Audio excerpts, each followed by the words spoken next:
Manau, varžybos praėjo kaip ir planavom. Šią savaitę nemažai dirbom ant gynybos. Tai pirmas gal 5-10 minučių nebuvo pačios geriausios, kaip norėjom gintis. Praleidom 10 taškų, pelnėm 10 taškų, kaip ir neblogai, bet paskui pradėjom biškį styguotis vieni su kitais, nes naujų biškį žaidėjų buvo pasikeitę nuo praeitą savaitgalį, kur buvo išvykę Vengrijoje.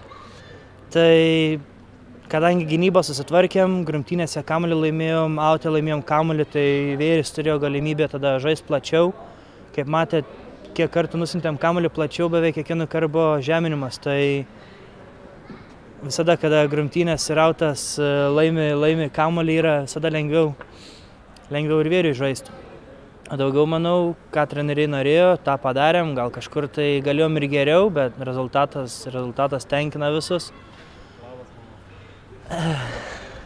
Gediminas Marcišauskas treneris įsilėjo į naują rinktinę, tai daug įnešė tokių gal biškį irgi pasikeitimų iš Anglijos. Tai ir Velso treneris gynybos, ir Biza iš Pietų Afrikos naujas treneris daug idėjų įdeda. Tai manau visi patenkinti, nedaug lyg ir traumų didelių nebuvo. Tai svarbiausia dabar dirbti toliau per žiemą, pavasarį. Dar turim kelias varžybas, o daugiau aukštesniam divizione bus jau, būsim pasiruošę žaisti aukštesniam. Žaidėm ir anksčiau, iškritom, keliais taškais pralošėm svarbias varžybas, bet manau, kitą sezoną būsim pasiruošę jau. Žiūrint į puolimą šiandien, taip atrodo tikrai neblogai veikė, kaip su realizacija šiandien nelabai pavyko realizuoti dažniausiai? Dažniausiai su realizacija lyg ir neturim daug problemų, bet vėl gali būti visokių faktorių, galbūt stadionas biškį buvo kietesnis, gal truputį ir kaip sakant, rankos kojos drebėjo, vis tiek buvo kažkiek tai įtampos.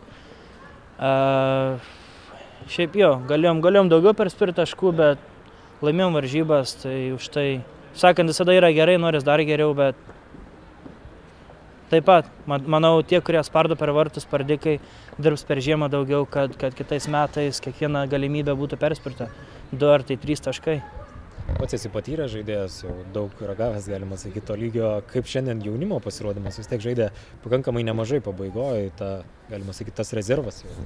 Jo, nuo Soliko atėjo nemažai jaunų naujų žaidėjų, keli jaunesni irgi pradėjo varžybas. Manau, neblogai sužaidė, aišku, kaip ir visur yra kažkiek tai tas įtampa, drebulys, nežinau, kiek tiksliai buvo žiūrovų, taip nuo aikštės pažiūrėjus atrodė nemažai, tai aišku, galbūt pirmos kelintos kitiem buvo varžybos, biški galbūt rankos drebėjo, bet ir aš padariau kelias klaidas ir čia, ta prasme, nėra nei vieno, kuris nedaro klaidų, bet biški po biški jaunesni žaidėjai irgi įsilies į rinktinę, į visą tą ritmą ir manau, ateityje bus tik geriau. Kaip galvoji, kai bus antram A divizione? Esam ten žaidę, iškritom, dabar bus kitaip? Man atrodo, jeigu viską darysim, ką dabar darom ir dar plus dadėsim ant viršaus, manau, būsim pakankamai pasiruošę. Aišku, galbūt nebus tokių rezultatų, kaip buvo šiandien ar prieš savaitę, bet manau, tos komandos žaidėm, žinom, kaip jos žaidžia.